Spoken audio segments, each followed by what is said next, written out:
Vivek sir మా పరిస్థితి ఇట్లుంది, మేము వెనుకబడి పోయినామోనని వివేక్ సార్ దగ్గరికి వెళ్ళి మొర పెట్టుకుంటే సారు రేవంత్ రెడ్డి దగ్గరికి మన కులాన్ని తీసుకెళ్లి ఒక లెటర్ ప్యాడ్ కొట్టించి గీ కావాలని మన వివేక్ సార్ ఉండి మనకు గొప్ప వరం ఇచ్చిండు.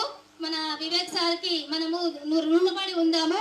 అక్కడ రేవంత్ రెడ్డి మళ్ళా ఎస్సీ అంటే నేతకాని కార్పొరేషన్ ప్రకటించడం అనేది ఇంకా చాలా మా అదృష్టం చేసుకున్నాము నేతకాని వాళ్ళందరం కలిసి.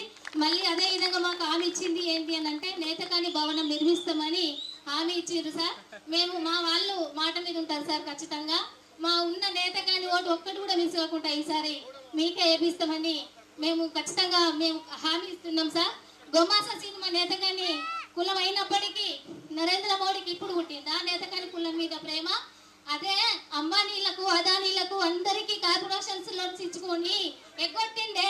మరి అదే నేతకానీలు ఎస్సీలు దళితులు గిరిజనులు అన్న ఉద్దేశము ఆయనకుండి ఆయన రామ మందిరం నిర్మించిన గొప్ప వ్యక్తి అని మన దేశ ప్రజలందరూ అనుకుంటున్నారు.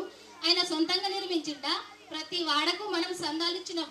ప్రతి వాడకు ఆ రామ మందిరాన్ని నిర్మించుకోవడానికి కోట్ల రూపాయల ట్రస్ట్ కి ఆపండి అని అంటే కూడా వాళ్ళు ట్రస్ట్ కి చాలా మంది డొనేషన్ చేసిన వాళ్ళు, కోట్లలో డొనేషన్ చేసిన వాళ్ళు ఎందరో మహానుభావులు ఉన్నారు. మన కూలి పని చేసుకుంటూ కూడా మన వంతు సహాయం కూడా రామ మందిరానికి మనం ఇచ్చిన సందర్భాలు ఉన్నాయి. కాబట్టి ఆయన గొప్పేం కాదు. శ్రీరాముడు ఇప్పుడు నరేంద్ర మోడీ నిర్మించిన శ్రీరాముడు కాదు, నాడు వెనకాల తరాల నుంచి వచ్చిన శ్రీరాముడికి మనం భద్రాచలం ఎప్పుడు ఎన్ని వందల చరిత్ర అది భద్రాచలంలో ఉన్నది తీసి అక్కడ అంత గొప్ప తెలంగాణలో జరుగుతున్నది.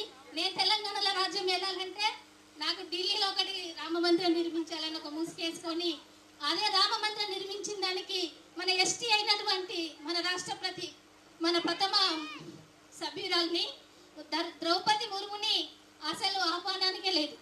ఆయన మన ఎస్టీల మీద ప్రేమ ఉన్నట్టు ఎక్కడ ఉంది? మన ఎస్సీలకు ఎస్టీలకు బీసీలకు మనకు సహాయం చేసినటువంటి చరిత్ర ఉంటే వాళ్లకు అంతంత లక్షల అంబానీలకు అదానీలకు లోన్లు మాఫీ చేయకుండా ఆ కోట్ల విలువ చేసే డబ్బులని మన కార్పొరేషన్స్ పెట్టి మనకు దేశం బాగుపడతా టప్పుల పాలు లేకుండా మన నిరుద్యోగం మన పేదరికం లేకుండా నిర్మూలించాలంటే మనకు ఖచ్చితంగా అట్లా చేసేవాడు కదా. ఇప్పుడు ఈ కార్పొరేషన్ ఆ కార్పొరేషన్ అనుకుంటా అట్లా చేసి మనల్ని మోసం చేసినందుకు గొమాస సీన్కు టికెట్ ఇచ్చినా కానీ సార్ మేము హామీ ఇస్తున్నాం, మేము అటు ఓట్లేయం సార్, మేము ఖచ్చితంగా కాంగ్రెస్ పార్టీకి మమ్మల్ని గుర్తించింది కాబట్టి మేము ఓట్లు వేస్తామని హామీ ఇస్తున్నాం సార్. ఈ అవకాశం ఇచ్చిన వాళ్ళందరికీ మన వివేక్ సార్ మా పరిస్థితి ఇట్లుంది, మేము వెనుకబడి పోయినామోనని వివేక్ సార్ దగ్గరికి వెళ్ళి మొర పెట్టుకుంటే సారు రేవంత్ రెడ్డి దగ్గరికి మన కులాన్ని తీసుకెళ్లి ఒక లెటర్ ప్యాడ్ కొట్టించి గీ కావాలని మన వివేక్ సార్ ఉండి మనకు గొప్ప వరం ఇచ్చిండు. మన వివేక్ సార్కి మనము రుణపడి ఉందాము.